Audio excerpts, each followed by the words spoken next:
Syndrome is a character with a past more tragic than what meets the eye at first glance. A blank canvas just waiting to be painted on, and needing guidance now more than ever. With the mind of a genius, he looked towards the one man on the planet who seemed to have all the answers to his problems. But as fate would have it, those dreams could never become reality, breaking who he was and creating the most dangerous villain this world has ever known. Syndrome was born.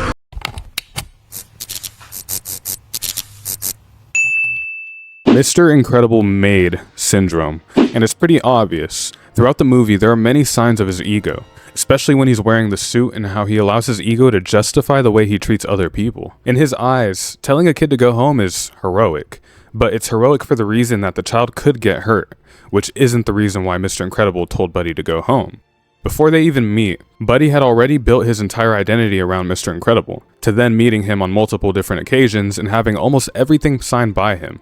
Posters, toys, everything. This wasn't just admiration, but a kid who needed guidance. During the Bon Voyage fight, Buddy pulls him aside and listen to what he actually has to say. You always say be true to yourself, but you never say which part of yourself to be true to. For as much as Mr. Incredible tells people to be true to yourself, which part of yourself are you supposed to be true to? That's a kid actively trying to choose good over evil, and with how many times Mr. Incredible has met Buddy prior to this situation, he should have been aware of just how serious this kid was. For those who don't know, The Incredibles takes place in a retro-futuristic version of the 1960s, so although technology was present, a child building rocket shoes, which is considered breakthrough and significantly beyond his time, should not have been taken so lightly. And how does Mr. Incredible respond? He doesn't answer the question, he doesn't guide him, he just repeats, "Fly home, buddy. I work alone." It tore me apart. Essentially making fun of his rocket boots and hammering home the fact that he needs no sidekick. And then he makes it worse by publicly telling him, "You're not affiliated with me!" That's not protecting a kid, that's protecting his image. Then everything goes wrong. Buddy tries to help by getting the police involved and ends up with a bomb attached to his cape. He almost dies.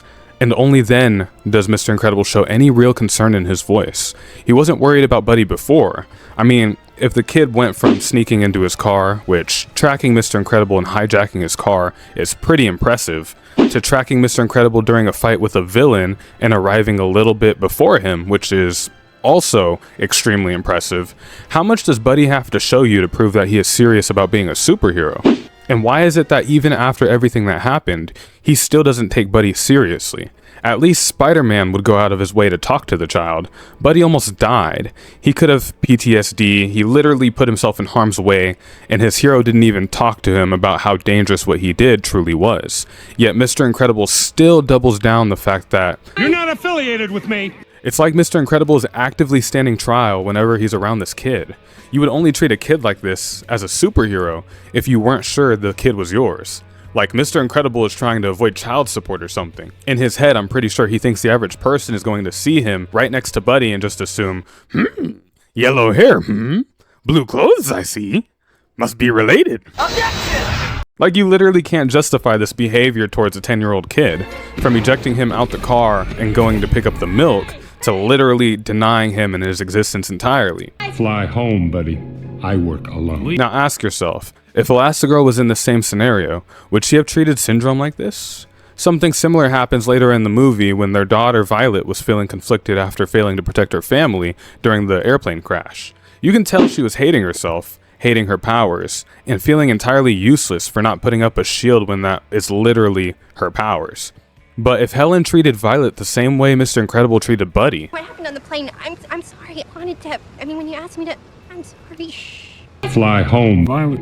I work alone." Violet might not be here. And what Helen told Violet was enough to start her awakening, which made her ultimately more confident in her powers, which is shown in the scene after, when she holds her chest up and actively gets a confidence boost. And some of you might say she only took time to pep talk Violet because that's her kid, but isn't the idea of being a superhero taking time to help people in need? And it's not far off base to expect a superhero to treat a child as if that child was their own, as Bob has shown many times being impressed with Dash and Violet's abilities, even if the applications of those abilities were morally wrong, like when Dash used his speed to put up a thumbtack on his teacher's chair, in which Elastigirl was disappointed that Dash hurt someone, but Bob was rather impressed, even going as far as to say, "They caught you on tape and you still got away with it? Whoa!" You must have been booking. How fast do you think you were going? Of course, being a true hero, even though Helen was actively fighting against the clock, she still took time to let her daughter know that what happened doesn't define who she is, and that she is sorry for putting so much pressure on her at that moment, that she's confident that next time, she'll be more than ready. Simple, Bob. I want to protect the kids. So do I. From jail, Bob. And for all the sidekick talk Buddy kept going on about, all he truly wanted was to be acknowledged. Maybe his parents neglected him and thought his inventions were stupid and childish. Maybe his family life is what made him realize being a villain wouldn't be so bad. But based on what he tells us, we know that something is actively convincing him to become a villain, but that his love for Mr. Incredible is actively fighting against it. But even then, the final nail in the coffin was that his own hero, the person he tracked down, the person whose car he hijacked, the person he tried to impress at the age of 10 with rocket boots, the person he located during an active crime scene and tried to help by getting the police, nothing was enough for his idol, whom he met many times over, even off-screen at an autograph session. No matter what he did, he could not impress Mr. Incredible's ego enough to even feel seen. And this is what ultimately created Syndrome. Mr. Incredible didn't reject him because of his age. He rejected him because of his ego. Because Buddy didn't fit the image of what a hero should look like next to him. Now, imagine the opposite.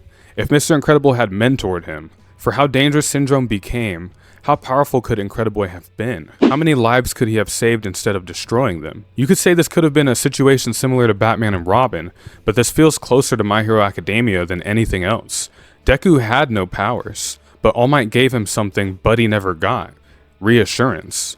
That even without powers, that his heart already made him a hero. And those words changed everything. And that made the difference. One kid who was told he could be a hero, and the other was told to fly home. So what do you think?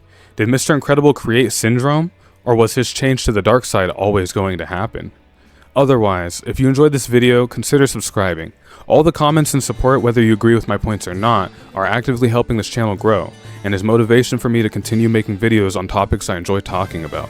I read all my comments and have a list of videos I will be making next. I have not forgotten about those of you waiting on that Game of Thrones Part 2, or those of you wanting a sequel to who would win a full-scale war between Invincible and Borderlands. I love to see the engagement, and this has been the most fun 0 to 100 subscribers ever. Next will be 1,000, and the videos I put out between now and then will only get better. Thank you guys for the continuous support, and for making all the effort I put into these videos more than worth it.